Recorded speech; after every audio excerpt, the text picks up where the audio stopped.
Welcome to Lupus Speaks Podcast, where we navigate the journey of living with lupus together. I'm your host, Shedrica Shant'e, and I'm thrilled to have you here.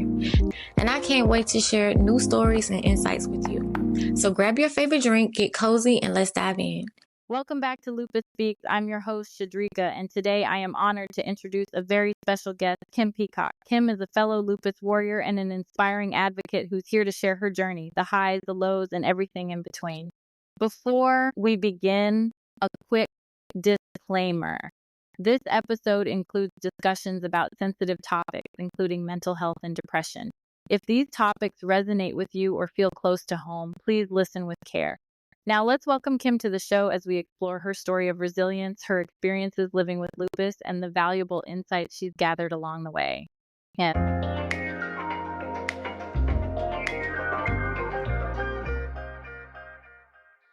Hi, y'all. Welcome back to Lupus Speaks Podcast. Today, I'm going to sit with Kim Peacock, who has such an inspiring story.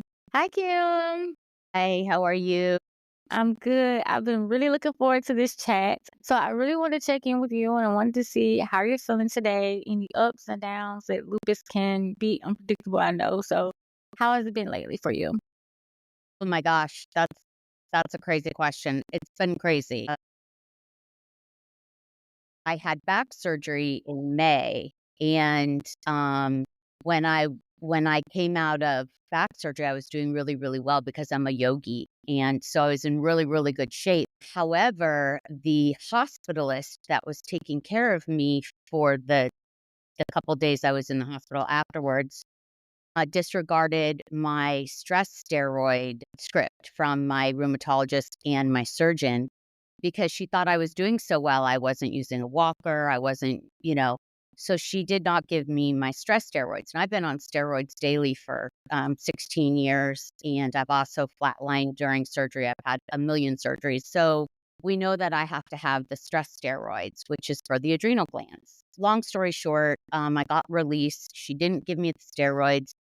I went unconscious when I got home. My husband called 911. And since May, it's kind of just rolled into craziness. But what we've come to realize is that I have very minimal, I have no cortisol in my body at all working. My adrenals are not working at all. So I'm on high steroids and trying to reduce, but with all those high steroids and rheumatoid and osteoporosis and my bone issues, I have really bad bones. And I take a bone drug every day. I inject a bone called Tim, and my feet are breaking. And so now my foot broke, my right foot broke along my left foot was fractured in July, and I was hospitalized. And then I've been in a boot, and then I was healing and feeling so good. A foot an ankle specialist said, yeah, we think we can get you into physical therapy pretty soon here and get you going. So that was a couple weeks ago. Well, I'm a certified yoga instructor as well. So I kind of know how to, get my body back to normal. I was doing some light yoga according to what my back surgeon would want and this foot. And my foot hurt me really bad about a week and a half ago. It swelled up and the pain was horrendous. My foot is broken now 3 more times. Goodness. So And you were just walking around cleaning up earlier, like, I'm in my boot. Yeah. okay. Yeah. I'm supposed to be in a wheelchair. And can't do that. It just doesn't, it's not conducive to my life. And so I'm really intuitive about my health, like a lot of loopies are. And even when I'm on social media or, a lot of loopies will reach out to me, especially after it's 11/11. I love those signs. It's like God saying, you're on the right path here. It's like you have to really be your own person, your own advocate with this disease. Dr. Solomon had called me this week because he said, I have some messages from you, and rheumatologically, you're finally looking normal. Hence, I'm on Benlysta. I'm on prednisone. I started methotrexate about a month or so ago. I'm on an injectable bone drug, and I'm on like a gazillion other drugs. So finally, like my blood is looking good. But we all know that our blood work can look normal, but we're sick as a dog. So the blood work to me is just like irrelevant. Sometimes it's good, sometimes it's bad. But back to my point, I've been saying to Dr. Solomon for quite a while, I feel like something's not right in my bone marrow. Like I feel that. I've had broken bones for quite a few years. My ribs broke and my clavicles broke on their own a few years ago. My foot is basically just cracks in half. It's very painful, but I have a high tolerance for pain because we're loopies, we're warriors. Right. Ooh, that is a lot to take in and understand because some of these things I've never even heard of. Really scary. It's really scary. And I knew I had it as well. And I kept saying to my doctor, and I'm not disparaging him in any way, it's just so rare. And I said to him, I said, what happened is I got an infection in my bone and my bone became like exposed and the pain was so bad. And I ended up at an infectious disease doctor and she was like, whoa, this is like way over my pay grade. You need to go to the hospital. I end up in the hospital and that's when they were like, you are really sick. I'm like, no SHIT, you know what I mean? And my husband's like, she's been saying it for months. But it's like all the weird, rare things seem to happen to me. So it's really hard. I understand the doctors. They can only do so much.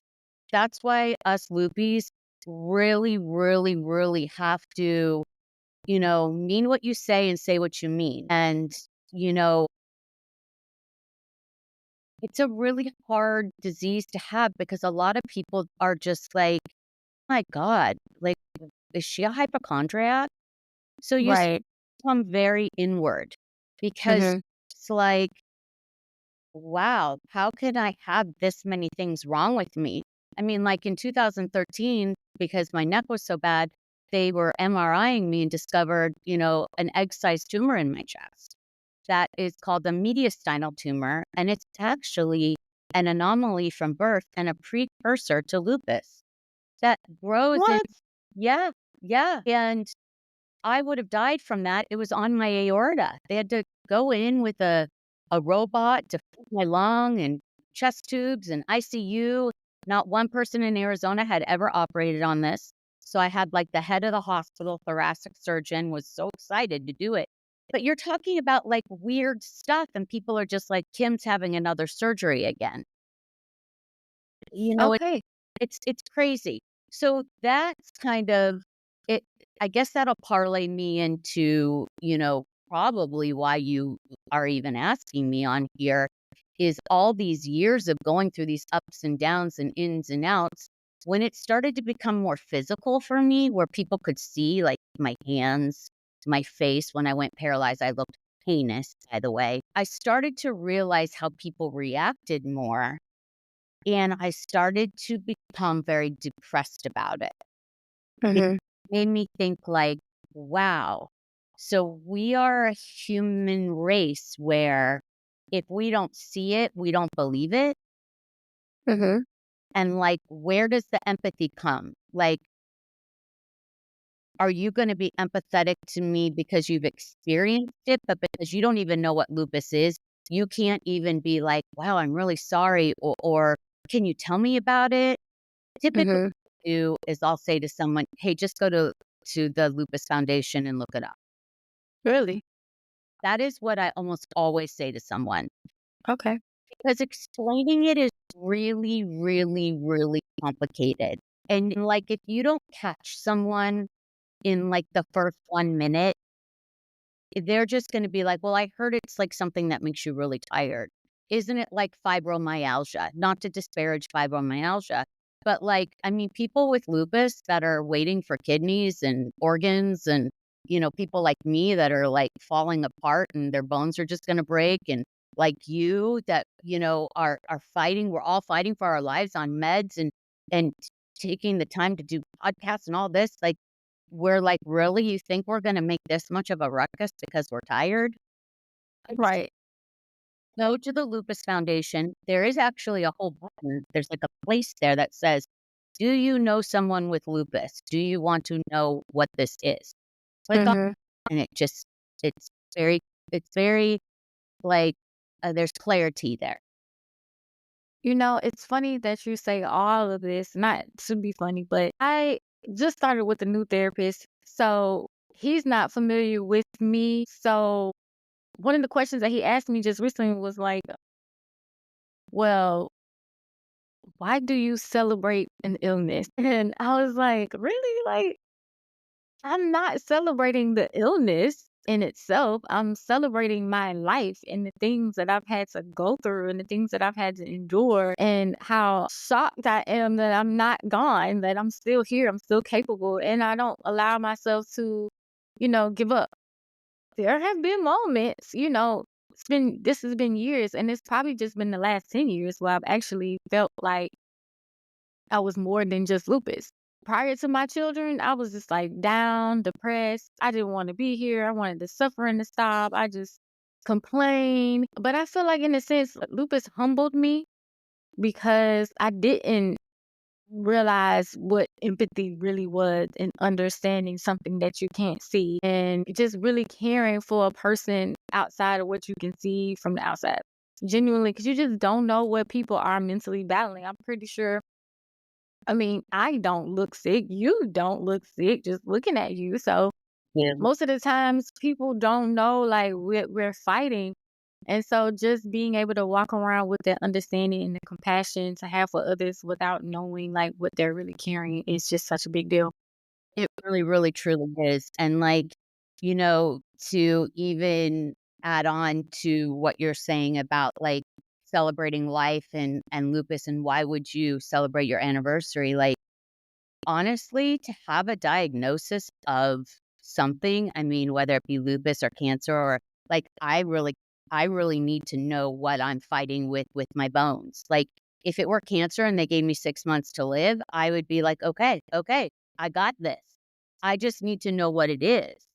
And so, like, when you celebrate like lupus, you celebrate your knowledge of how you can do this, you know, Right. Yeah. and that is the beauty of it. And also, too, when people will say to me, like, oh my gosh, how could God give you so much more? You've been through so much. And some people go through a lot.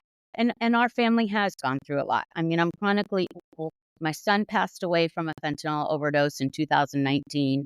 And, we've lost so many of our family members. We've had so much tragedy and so many illnesses and so much stuff. And I have to say, it only makes me more loving. Recently, more loving, also more aware, which gives us that like ability. We're ascending. My therapist always says, Kim, every time you go through one of these trials, you ascend. Mm-hmm. And I'm going to make a little bit of a suggestion to you. Take it for what it's worth, but if you love your therapist, awesome. If you're just starting with your therapist and you feel like you have to keep explaining yourself and all that you go through, that's not the therapist for you. Right. Fortunately, I have a therapist, I have a psychologist, and then I have a psychiatrist. My psychiatrist happens to be an internal medicine doctor, a psychiatrist, and like some other doctor. He's freaking brilliant. He's kind and wonderful. So he's not only a psychiatrist, he's a really neat, smart guy specializing in health issues. And my psychologist also specializes in health issues. So like she actually knew I had osteomyelitis before before I knew. She was like, you got osteomyelitis, Kim. So I had that support too. So when you're doing what you're doing, you need that support. Like when you're in therapy, you need your therapist. And all of us Luppies, we need that from somewhere else because we're probably not getting that very many places unless you have a really special family member, like your spouse, your partner, whomever, best friend, that really has, poured into like learning and understanding about lupus. But after being sick so many years, how many years 10 years? Was this your 10-year anniversary? 16. 16. Okay, we're the same. That's right. Because You said December 2008 and I was October 2000. That's right. So we are the same. That's a really long time. And so, like, in the world of grief, like when my son died, and he was 22 years old, mind you, I lost my 22-year-old kid. 3 months later, people were like, "Are you better now?" Like, in our social world, in our world, we're so upside down. Like, grief has like a mortality rate of 3 months. Well, you're talking about death of a kid. Well, think about lupus, a disease Mm-hmm. nobody even knows about. And Mm-hmm. we're fighting 16 years and like still really fighting, like Yeah. hospitalized. And, a lot of us luppies, I watch us on social media. I'm like in the hospital again. Last week, I saw her at the gym. This week, she's barely alive. People don't get that. They don't even No, get that. I avoid the hospital as much as I Me can. too. I can't. I do not like the hospital. And it's not because it's a yucky place. It's just that they're not going to help me. They don't Like, know anything about they lupus. don't know what to do. They just send me right back home. And then they just tell me to make an appointment with my rheumatologist. And it's like, but I need something right now. That's the whole reason I came. So I just don't even worry myself. I'll just do what I do until I can see my rheumatologist or my PCP to kind of like help me, because going to the hospital, it's just a waste of time. It's totally what we do. We live so many times where people will be like, "Why aren't you at the hospital?" And my husband, he's like, "Oh no, we don't go to the hospital. Unless she's unconscious, we don't go to the hospital." First of all, a lot of hospitals don't have rheumatologists. Well, here in AZ, almost no hospitals have rheumatologists. So you're telling them how to treat you. You're like, Right. "I need this dose of and they're like, "Wait, what?" So it's just so crazy. It's such a crazy, I mean, if you can kind of have a handle on it, and I know I'm speaking so light about it, I hope that I'm not minimizing it for anybody because it's serious. Yet it's like, if you don't become really tough and be that warrior that we all say we are, you really will just, I mean, go down a rabbit hole that's just crazy. Wanted to go back some because I know you gave us some history as far as like some of the things that you've experienced like recently. But how did you come about with the diagnosis for lupus? Like, what was your symptoms? What was you feeling? What was something going on in your life that you felt like maybe brought it on? Well, of course, there are a lot of contributors to lupus, and like I was actually just on Lupus LA the other day listening to Dr. Wallace talking about just even in the years now, in the past few years, how things have changed. He wrote a phenomenal book called The Lupus Book that anybody that's new with lupus should read it. It's The Lupus Book by Daniel J. Wallace.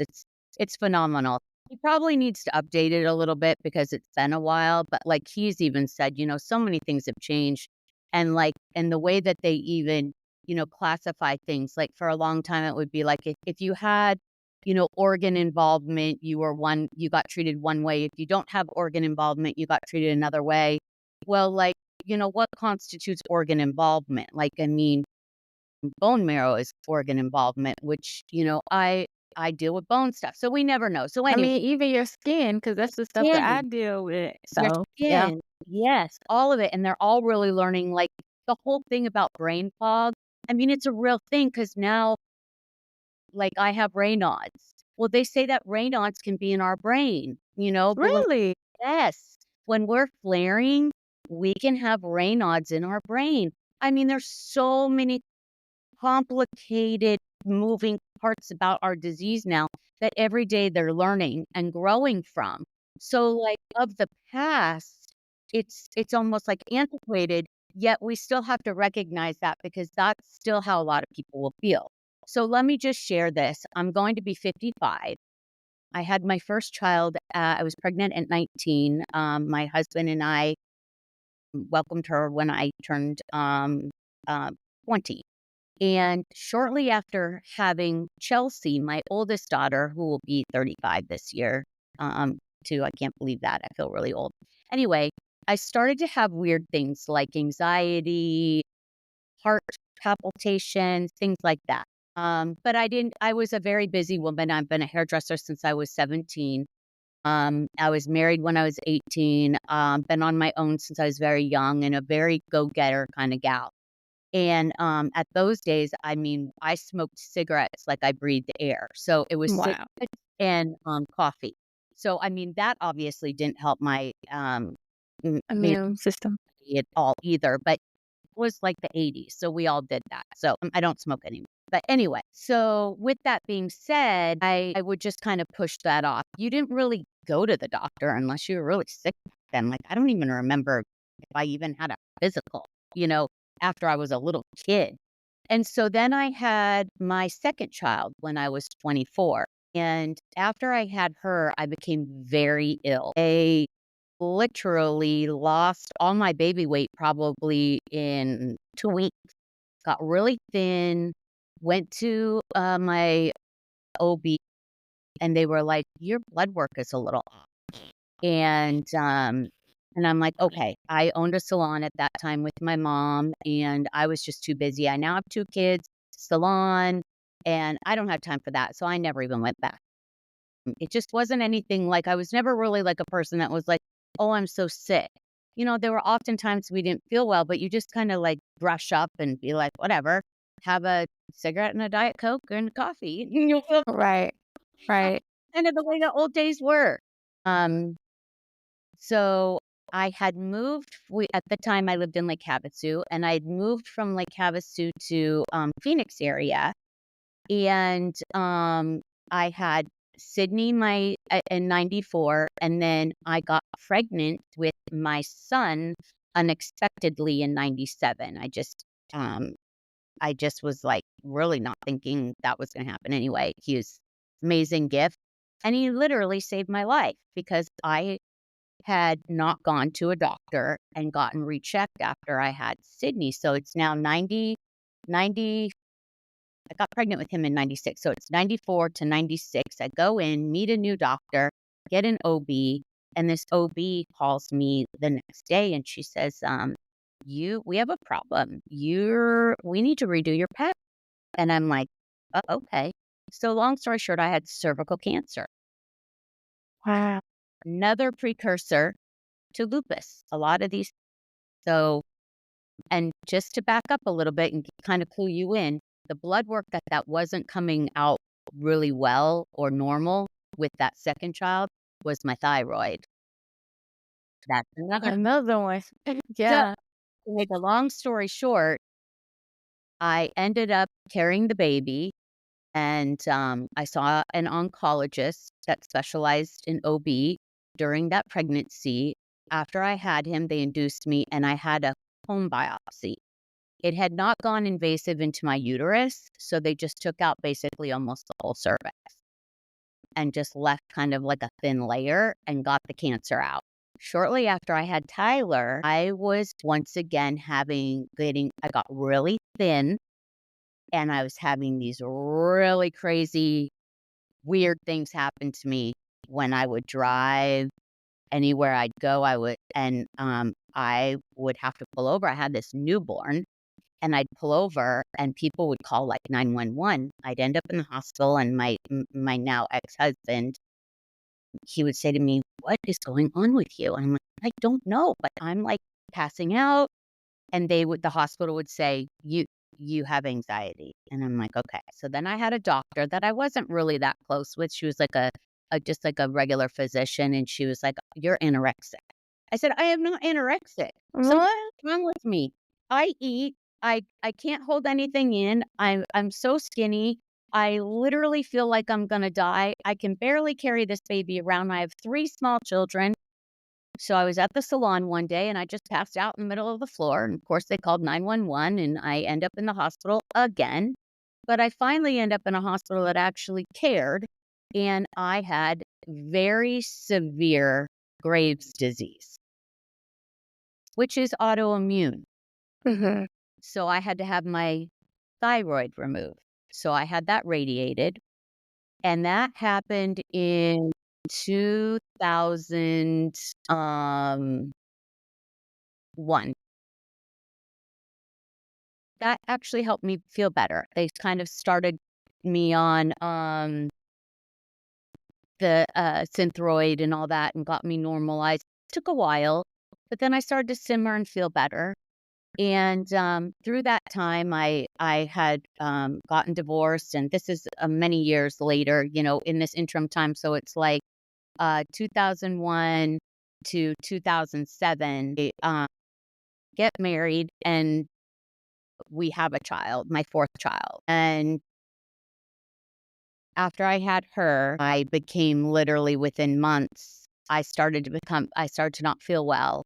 But I was changing the baby one day, and my husband had come up to me to give me a hug, and he was like, you have a huge lump in your armpit. And then we started to realize I had lymph nodes that were like this big all over my neck, all my armpits, and my groin, behind my legs.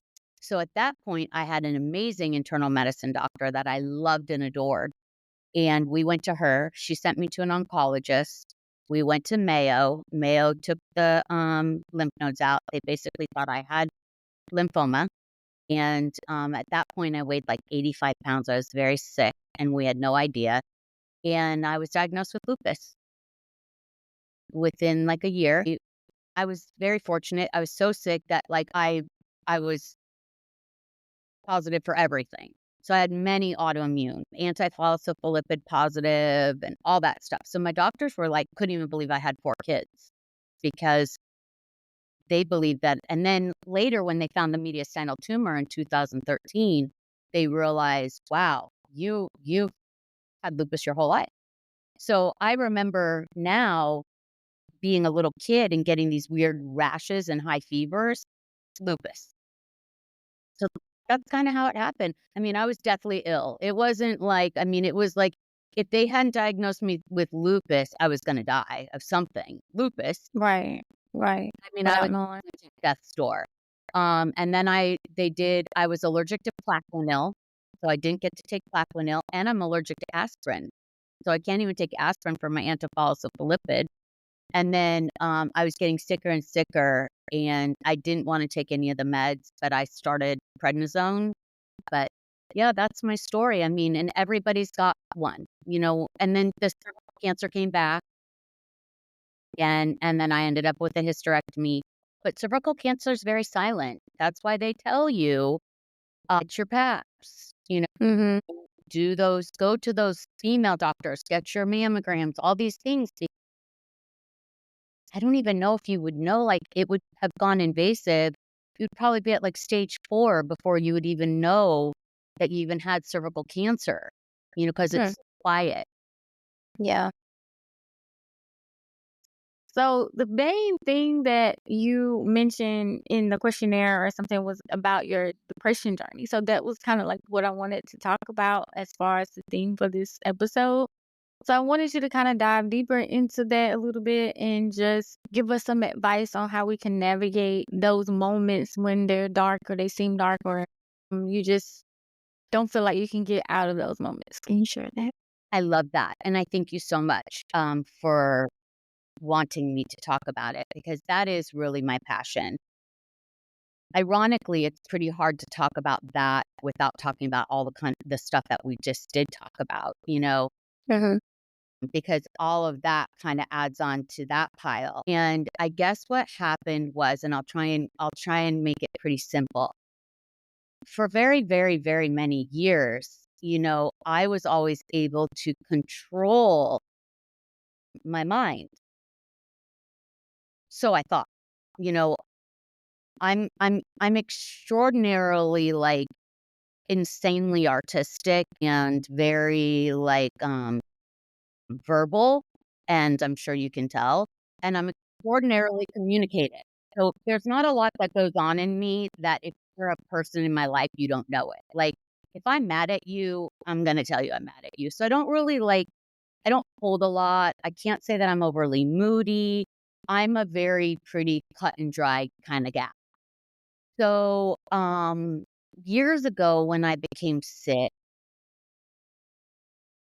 how I got a psychiatrist was I was on a medicine that they were giving a lot of people with lupus, and Mm-hmm. that became a black box. But they said to all the doctors, stop giving this to your patients. But you couldn't just stop it. And don't ask me what it was. I can't remember what it's called. And I know they don't give it out anymore. And I was on it. And I wasn't having a contraindication, but I did have to come off it, and I had to be weaned off it. And my rheumatologist said, I need you to see a psychiatrist, and I need you to tell them what's happening, and he needs to wean you off it. So with that being said, I met Dr. Bisla, whom I love and adore, and he's been my psychiatrist for very many years now. And that's how I even got there. And so then through talking, he was like, and this is years ago, he's like, my God, you're amazing. Like, how do you even do your life? You work, you're a mom, you're this, you're that, you own a business, you're a crazy busy hair, and you're sick. And I'm like, yeah, no, I got this, right? And I did. But then we started to realize I had chatter. So this is something I talked about a lot for a lot of years. I'm like, yeah, I have chatter. Well, now I've come to realize I'm not sure if it was chatter or if it was just depression. And I just was like so hell-bent not to use that word, because for a lot of years, especially in my age group, we didn't say the word depressed. Never told the doctor you were depressed, because they would put it in your medical record and then you're like crazy, right? So Right. there was a lot of stigma to it. There still is. It's just a little bit better. Mm-hmm. So long story short, I was on a medication to help with chatter, which was risperidone in a very low dose, because I have a lot of allergies to medicines. So I couldn't really take anti-anxiety meds. They made me feel weird. So this was what they did. So as these years have come on and different things, and, hysterectomy, obviously, then aren't my hormones. And we all know, like with lupus, especially then with antiphospholipid, we can't take hormonal treatments like a normal woman could. So we have to bear with so much stuff and carry it on our back, and then, just deal with it, right? Plus, I'm on Right. steroids every day. Right. People are insane on steroids. To me, this is just me. I don't even know the difference. Like, Right. they give me life. I think I'm used to it, and my system is different than someone else. But when the whole myelitis thing happened, the infection in my bone, the pain in my head was so terrible. And this was about 2 years ago. That is when, and my son had died. And I also, I started to utilize alcohol along with pain meds, along with depression, along with and when I say depression, I say it like in the light term, like, who wouldn't be depressed? Their kids dead. Mm-hmm. COVID happened. We had to close our salon. We had to spend our life savings to keep it open and let our girls, not have to pay rent, like financial stuff. And the world's gone crazy. And now I've got this infection in my jaw, and I'm in so much pain, and life just got insane. And I started to kind of feel like I was getting things were changing for me. I wasn't, my husband and I were fighting. I mean, we passionately fight all the time anyway, because we're both very strong personalities. Right. Oh my God, I can't even believe I have to do this. So that's kind of what happened. That was so last year, around dealing with all this stuff and this face and the paralysis and the changes and what I look like and all that. And the feeling, obviously, I mean, I'm not that shallow that it's all about what I look like, but what it was it was made me so vulnerable, because Right. you couldn't hide, and you could try and be as tough as you want to be, but people would be like, whoa, and you're like, just, so all that around January of 23, things started to get a little bit different. I was still seeing my psychiatrist, still seeing my psychologist. She was becoming concerned because I was really struggling. I was struggling with how hard I had to work still physically. I feel like I never had really accepted that I'm sick internally in the sense of like, I don't really rest. I never gave myself that, and then there would be the family members that would be like, I've been telling you for years you need to rest. And it's like, that's great. Thanks for telling me I need to rest, but who's going to pay the bill? Pay my bills. Yeah. Yeah. You know, like, I mean, I have a husband, but like we're a team and we own a business, and hairdressers only make money when you're cutting hair. Mm-hmm. You're a stylist. You know, we own a salon. It's a rental salon. Their rent pays the rent on the building, and what I make behind the chair feeds my kids. Mm-hmm. So people just don't really get that. Everybody, it kind of goes back to that, like, people only see what they want to see. They see a beautiful girl, beautiful home, this husband, wife, family. Oh, they got it all, but really inside there's a lot going on. I'm now getting sicker. My hands look like this. I can't really do hair. And parts and pieces of me, they're starting to fall off, right? Mm-hmm. And my birthday was March 13th, and I remember feeling really, that I can say I started to feel really blue.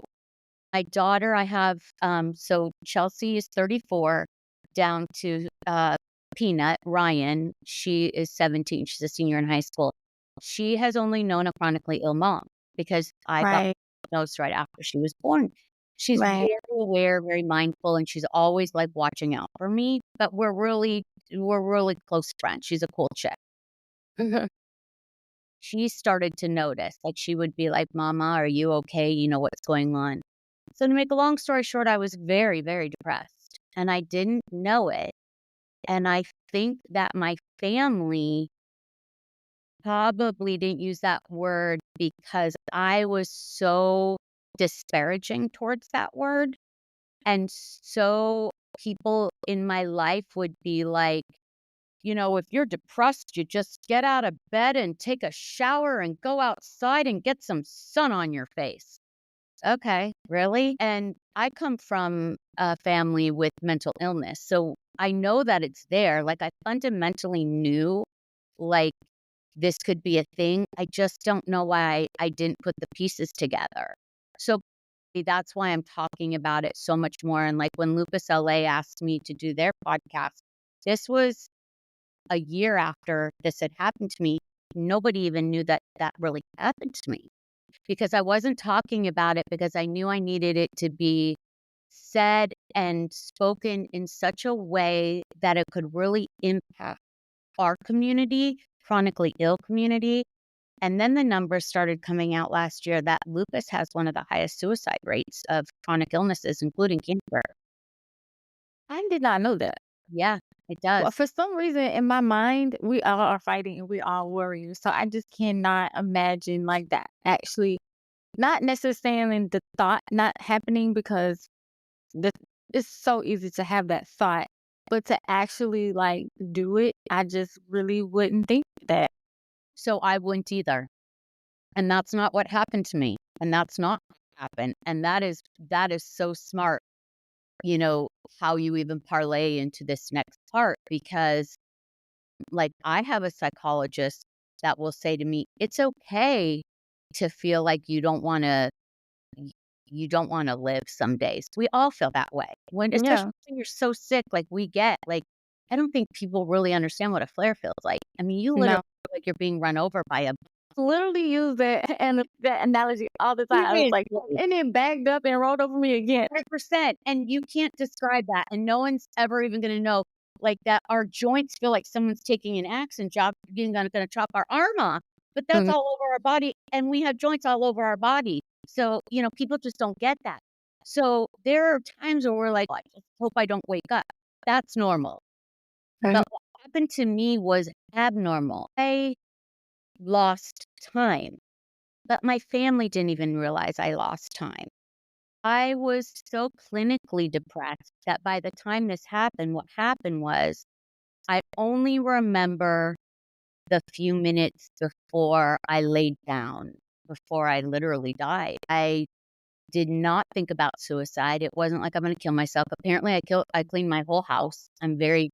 I love design, and I rearranged my closet, had no recollection. I spoke on the phone with my sister-in-law for like 2 hours.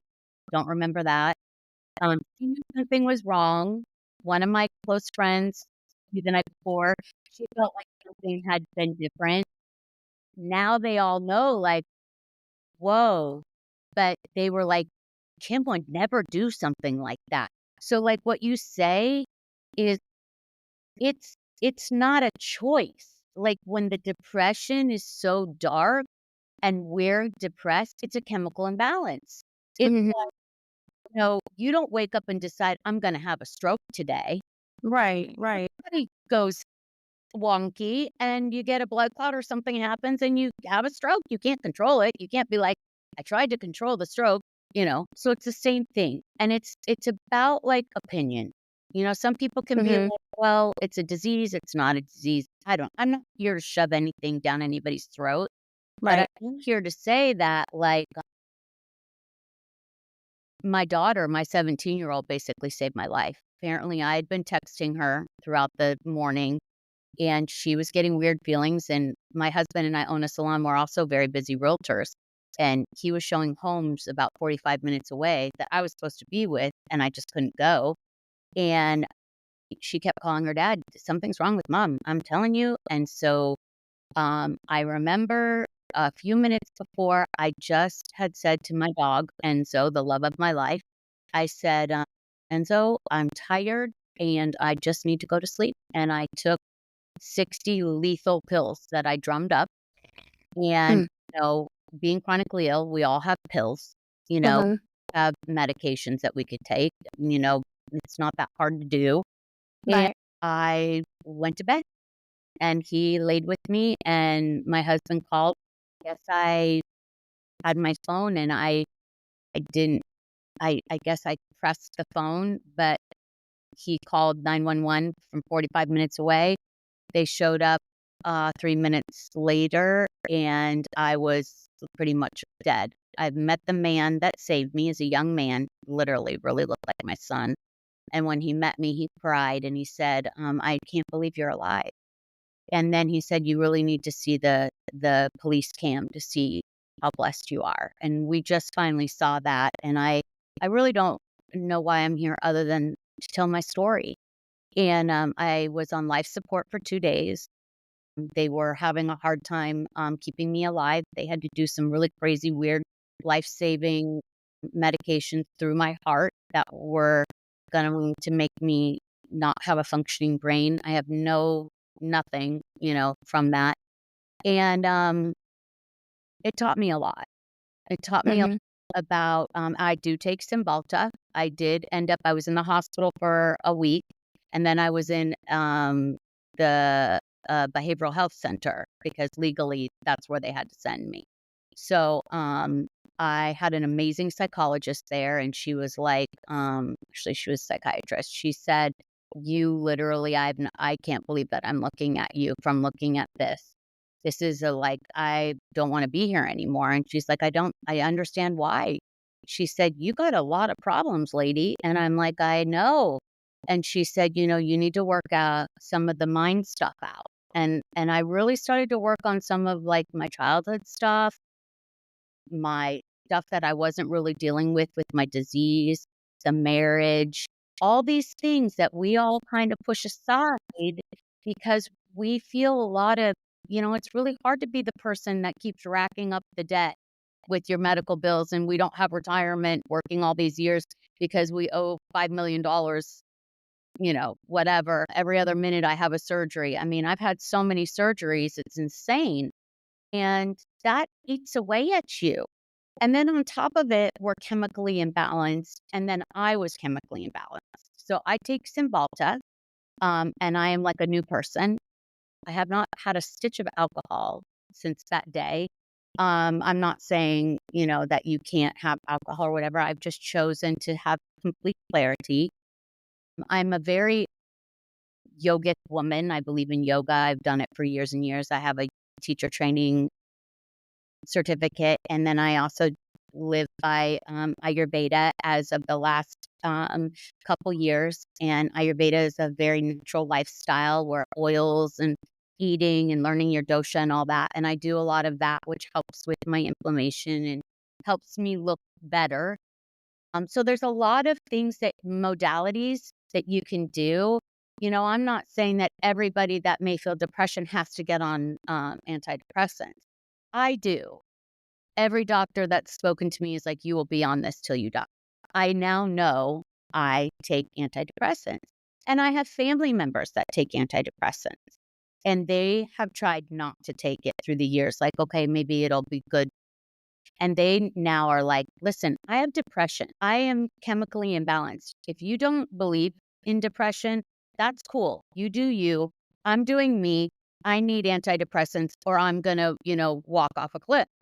So it's a real thing. It's not made up. It's not, pretend. It's mental health. Thank you for sharing all of that. Like, really. Like, I was trying my best not to cry. Only because, it was a lot of things in there I could relate to. And then also just hearing it and then feeling like I was like there in that moment mentally, just like how you could just be on the verge of that. And I mean, I know I've felt like that several times in my life, especially with having my second daughter. It just seems like I feel like I had her when I was older, which I guess having her at 35 is not that old, but Not now. yeah, not now. But for me, it's like, okay, look, I'm not as young as I used to be. My patience is a little different. My body feels different and just Hormones are different. mental, just like, I'm like, oh, my capacity has maxed out. But so I definitely have had thoughts, but I feel like because of my girls, it would be hard for me to do it. But like you say, you probably wouldn't even recognize it showing up. Like it just chemically just, you just do something. Just Yeah. That's like yeah. a piece, like what you're saying, I mean, a lot of us, some people I'm certain that know me would probably and may hear the story. There's always going to be someone that's going to be like, I just can't believe she would even do that. Well, I can't believe I would do that either. Right. It wasn't Kim Peacock. I wasn't me. I something bigger had taken over me. And it's kind of like, somebody that has schizophrenia. If they get off it, I mean, they're like a different person. They could murder 500 people and then you put them in a jail cell, throw them on their meds, and they wake up and be like, wow, how did I even get here? I mean, that's like a real thing, Mhm. And so I feel like when after this time, it was very, very difficult for me to get back into my life. First of all, I was really sick. I was trying to really come off a lot of meds. And my daughter was living in Chicago at the time. And she had said to my husband, she's like, I want mom to come here with me. So I went to Chicago for 3 weeks. She Sagittarius. She's very she's a great girl. But she's also very quiet. So we just did a lot of like watching movies and stuff like that. And she got me back to yoga.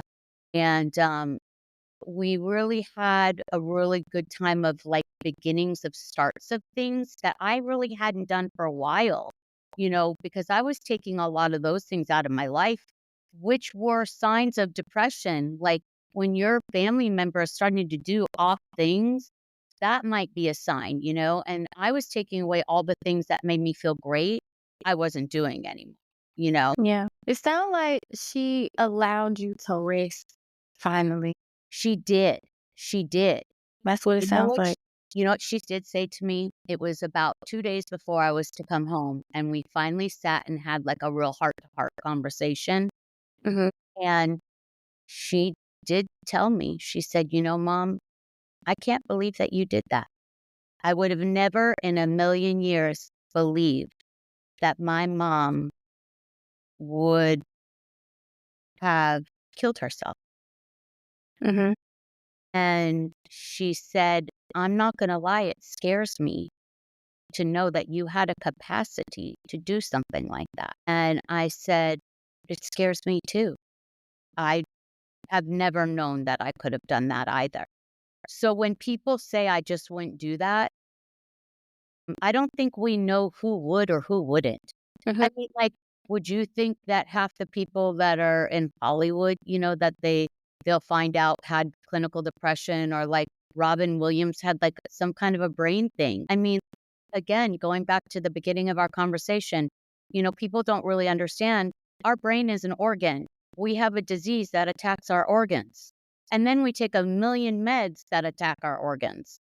So how do I... Then you just include just life and the Life. way the world is right now. You just like you said, it's put all that together and you're about to bust. Just a normal person. So I Period. just imagine just lupus on top of that. Like it's just a lot. So yeah. Is. So, without sounding, maudlin, I feel like it could be life-saving. Like, and that's why I think talking about it and the bravery of you sitting here across from me, saying you feel so low sometimes that you're just like, what am I doing here? That Yeah. that you should have the freedom to say that in your community, in your lupus community, your family community, and have people care enough to be like, do you think we should call your doctor? Maybe do you want to try something? Without someone being like, well, get a real problem or comparing or all these things that people do. Like, you're just like, what is wrong with the world? Yeah. I'm very fortunate to have the support system that I do. And my family dynamic, I guess, surrounding me is very small. But they get me. Like I told you, my sister is like my heartbeat. She's like my heartbeat. And she gets me. And even when she doesn't, she just has a way of peacefully being able to like listen. Like just her quiet is enough for me to just vent it all out. Cause I can be like so, and I sometimes have to watch myself because she's an empath in some way. So some of the stuff that I'm carrying, I don't want to put it all on her because it will affect her as well. So I have to be mindful. I just can't blurt it all out. But I appreciate that space. And my partner, he's new to this.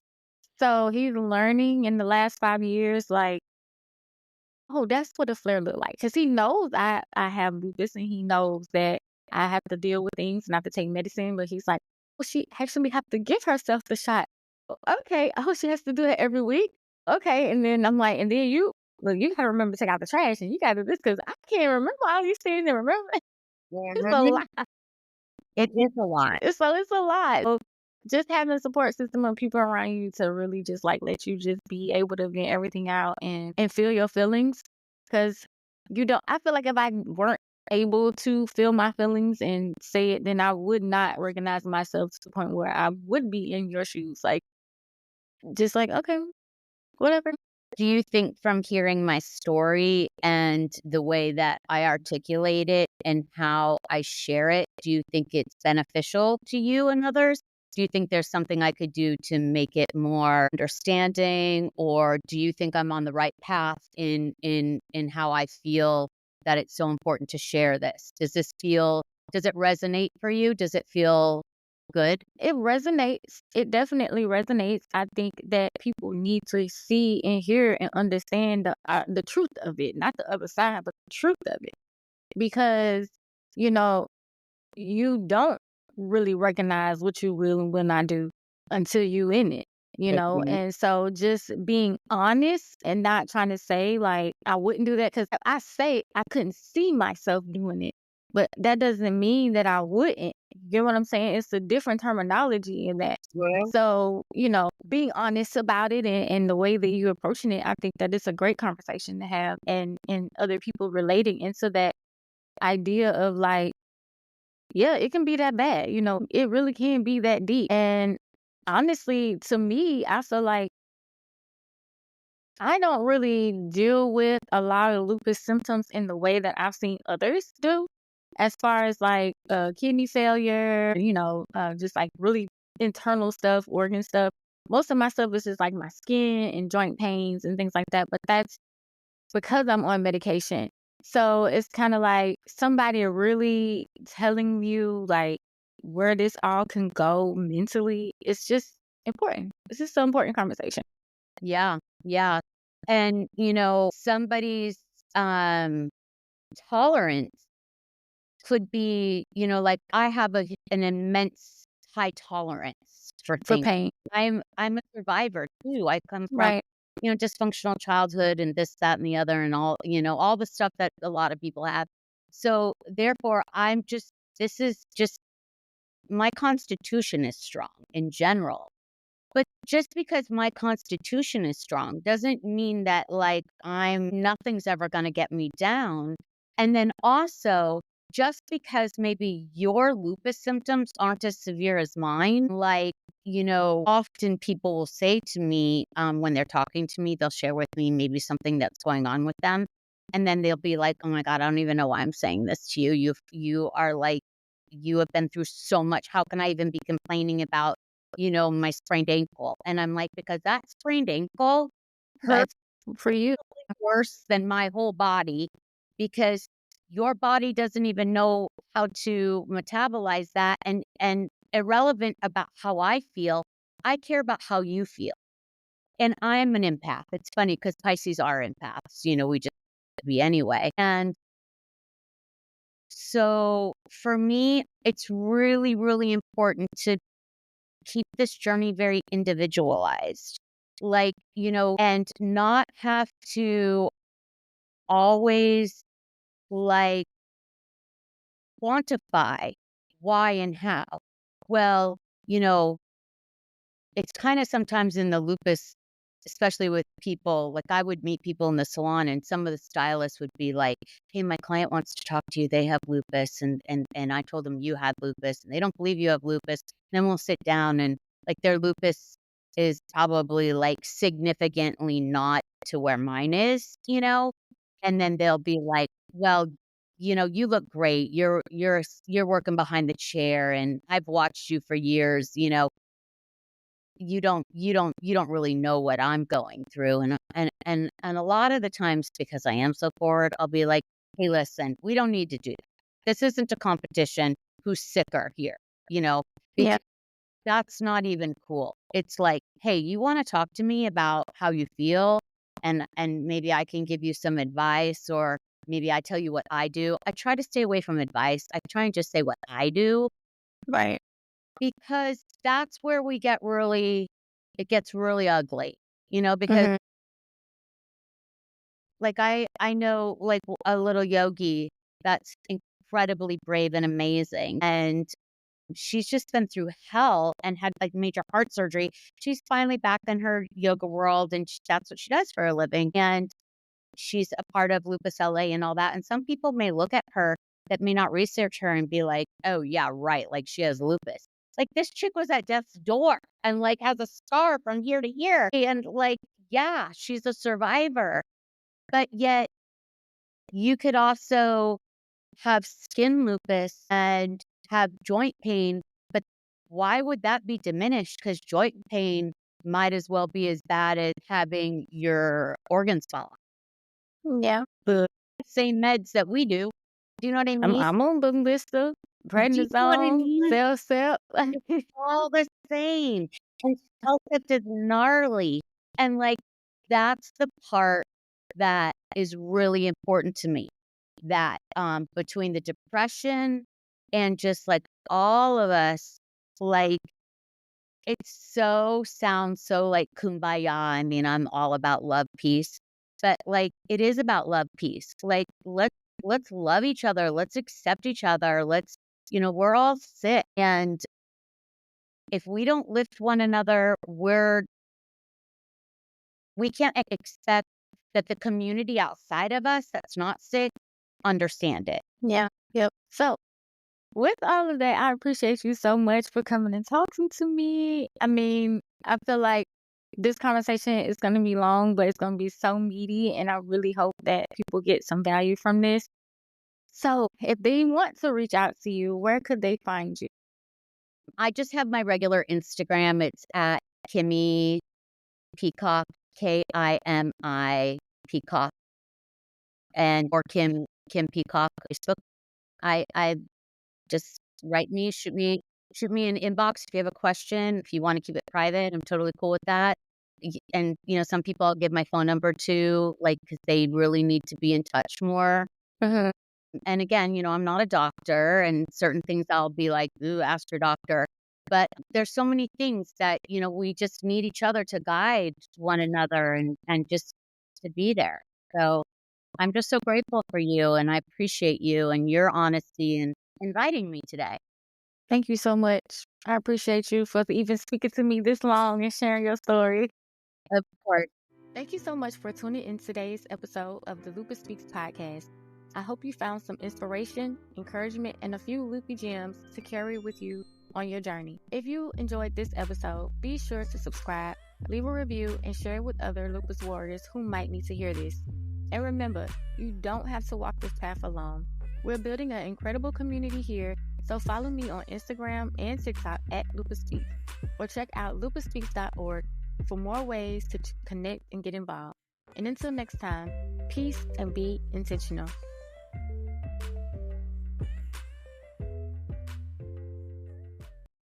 Hello, Lupus Warriors and listeners. I have exciting news to share with you. On December 13th, I'll be honored at the Brave Ball as a Lupus Warrior honoree. That's right. This December, I'll join other Lupus Warriors and supporters for a special night of celebration. The Brave Ball will take place in Atlanta, Georgia. The theme is Blackout Lupus. So guess, wear your best black attire.